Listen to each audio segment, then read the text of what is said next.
নূহ আলাইহিস সালাতু ওয়াস সালামের জামানায় একটা প্লাবন হয়েছিল।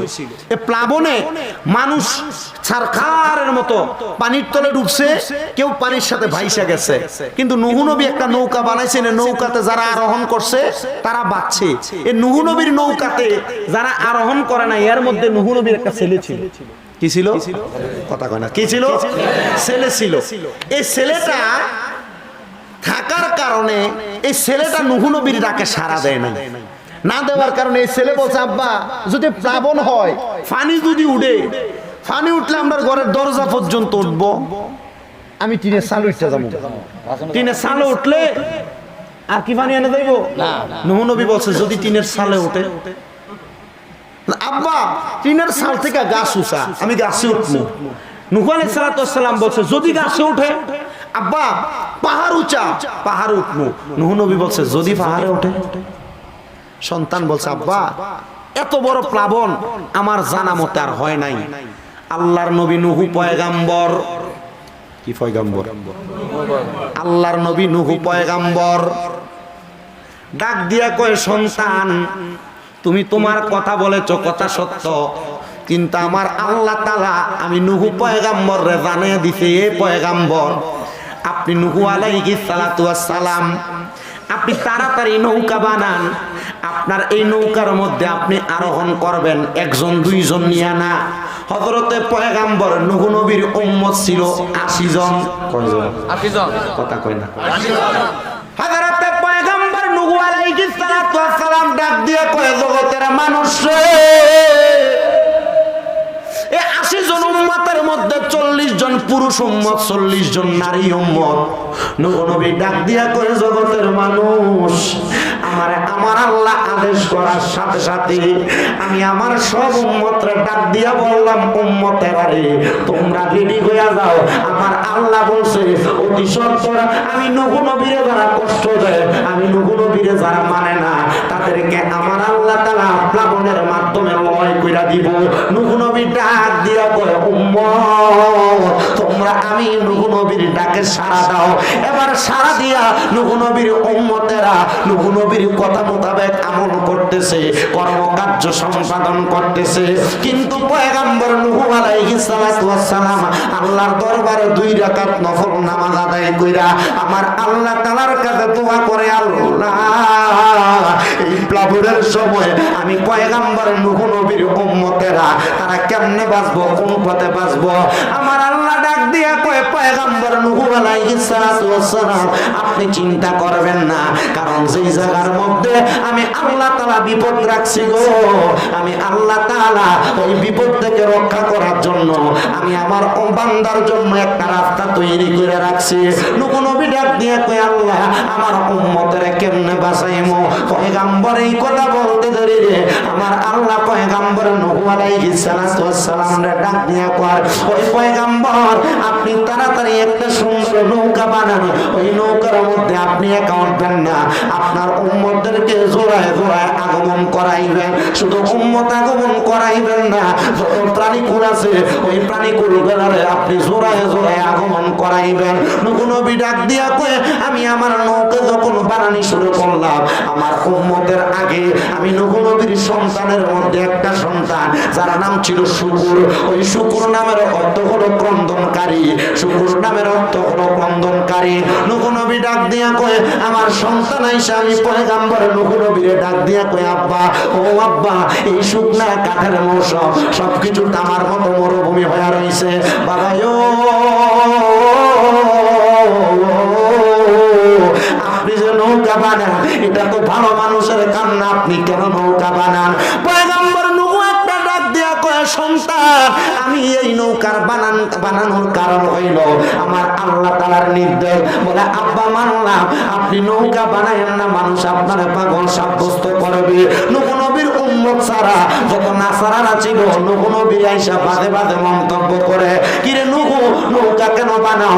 এই নৌকার কাজটা এখন লাগবে না, পানি নাই চারদিকে একবারে মরুভূমির মতো, তুমি নৌকা বানাইও না। নূহ নবী ডাক দিয়া কয়, যেহেতু আমার আল্লাহ তাআলা আদেশ করছে এই এলাকার মধ্যে আইসা এলাকার মানুষগুলারে প্লাবনের মাধ্যমে ধ্বংস করা হবে।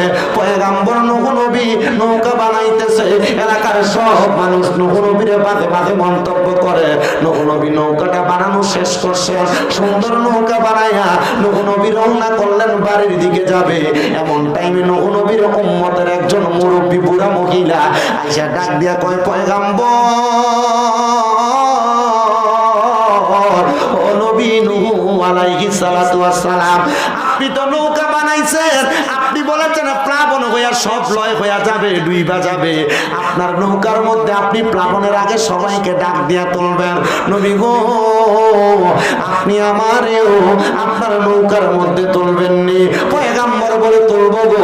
ওই মহিলা ডাক দিয়া কয়, পয়গাম্বর আপনি যে আমারে তুলবেন, আমি আমার এই ছোট্ট ঘরটার মধ্যে আমি একটু ইবাদত করতেছি, আপনি নূহ নবী ওই প্লাবন হওয়ার আগে আমার ডাক দিয়ে আপনার নৌকার মধ্যে তুলে নিয়ে যাবেন।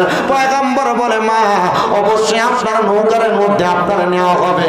পয়গাম্বর সবাইকে আহ্বান করলেন, আল্লাহর আদেশ মোতাবেক সবাইকে ডাক দিয়া দিয়া পয়গাম্বর নূহ আলাইহিস সালাতু ওয়াস সালাম নৌকার মধ্যে উঠায়া ফেলছেন। কিন্তু আমার আল্লাহ তাআলা হিকমতের মাধ্যমে ওই বৃদ্ধ মহিলার কথা নূহ নবীরে ভুলায়া রাখছেন। নূহ নবী ভুইলা যায় নাই, আল্লাহ হিকমতের মাধ্যমে ভুলায়া রাখছেন। নবীরা ভুইলা যায় এই কথা বলা কুফরি, এটা করলে কাফের হয়ে যাওয়ার সম্ভাবনা সবচাইতে বেশি। হযরতে নূহ পয়গাম্বর সবাইকে ডাক দিয়া দিয়া তোলে, কিন্তু নূহ নবীর ওই সন্তানটারে ডাক দেয়, ওই সন্তান ওঠে না। পানি বাড়তে বাড়তে এত উঁচা হয়ে গেছে পাহাড় পর্যন্ত, সন্তানটা নূহ নবীর নৌকার মধ্যে যায় না। আরে পয়গাম্বর ডাক দিয়া কই, আল্লাহ আমার সন্তানটারে এত ডাকা ডাকলাম, বড় মায়ার সন্তান, বড় আদরের সন্তান, আমার সন্তান আমার সাথে নৌকাতে আরোহণ করে নাই। আল্লাহ গো, আপনি তারে হেদায়েত দেন নাই। আমার আল্লাহ তাআলা পয়গাম্বরে ডাক দিয়া কই, পয়গাম্বর ধৈর্য ধারণ করেন, আমি আল্লাহ তাআলা এমন ভাবে নবীদের ধৈর্যের পরীক্ষা নেই, যেমন ভাবে ইব্রাহিম নবীর নিছি, যেমন ভাবে ইউনূস নবীর নিছি, যেমন ভাবে হযরত দাউদ নবীর নিছি গো, যেমন ভাবে হযরত আইয়ুব নবীর 7টা সন্তানরে একবারে ওয়ালের নিচে ফেলে আমি আল্লাহ তাআলা পরীক্ষা নিছি। নূহ নবী ধৈর্য ধারণ করেন গো, আমি আল্লাহ তাআলা অতি সত্বর আপনারে সান্ত্বনা প্রদান করব।